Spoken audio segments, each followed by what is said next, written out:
کچھ لوگوں کی سوچ نے نا انڈیپینڈنٹ لیڈیز اور فیمنسٹ لیڈیز مطلب میرا جسم میری مرضی کہنے والی عورتوں کو ایک ہی لائن میں کھڑا کر دیا ہوا ہے۔ بیسیکلی دونوں میں نا ڈفرینس ہوتا ہے۔ انڈیپینڈنٹ ہونے کا مطلب یہ ہے کہ ایک عورت اپنی زندگی کے فیصلے خود کر سکے، اپنی ایجوکیشن، اپنا پروفیشن اور اپنی رسپانسبلٹیز کو وہ خود سے اٹھا سکے۔ ایسی عورتیں دوسروں پہ بوجھ نہیں بننا چاہتی ہیں اور وہ اپنی رسپیکٹ کا بھی خیال رکھتی ہیں، لیکن اس کا مطلب یہ نہیں ہے کہ وہ ریلیشن شپس کو یا پھر ریلیجن کو ٹھکرا دیتی ہیں۔ بہت سی ایسی انڈیپینڈنٹ عورتیں ہیں جو دین اور دنیا اور اپنے گھر والوں کو سب چیزوں کو لے کے ساتھ چل رہی ہوتی ہیں۔ یہ تو بات ہے انڈیپینڈنٹ لیڈیز کی۔ اب ہم بات کرتے ہیں فیمنسٹ لیڈیز کی۔ فیمنزم کا جو بیسک پرسپیکٹیو ہے وہ یہ ہے کہ مرد اور عورت دونوں کے برابر حقوق اور انصاف ہونا چاہیے۔ مقصد تو اس کا یہ تھا کہ ایجوکیشن، آپ کے جو پروفیشنز ہیں یا پھر جو لڑکیوں کی عزت ہے وہ ہر لحاظ سے محفوظ ہو،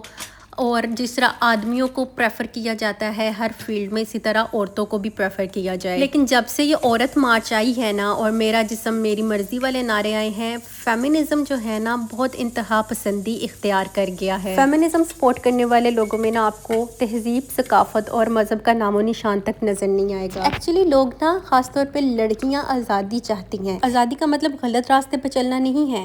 اگر آپ اپنی مرضی سے سو کے اٹھ رہے ہیں، اپنی پسند کا کھانا کھا رہے ہیں تو یہ بھی ایک آزادی ہے۔ انڈیپینڈنٹ عورت کی آزادی میں رسپانسبلٹی، حیا، اخلاق، بیلنس اور لمٹس جو اس نے دوسروں کے لیے رکھی ہوئی ہیں وہ شامل ہوتی ہیں۔ آزادی کا مطلب بے لگام ہونا نہیں ہے بلکہ شعور اور رسپانسبلٹی کے ساتھ زندگی گزارنا۔ اس لیے اس بات کو سمجھنا بہت ضروری ہے کہ انڈیپینڈنس اور فیمنزم 3 ڈفرینٹ چیزیں ہیں۔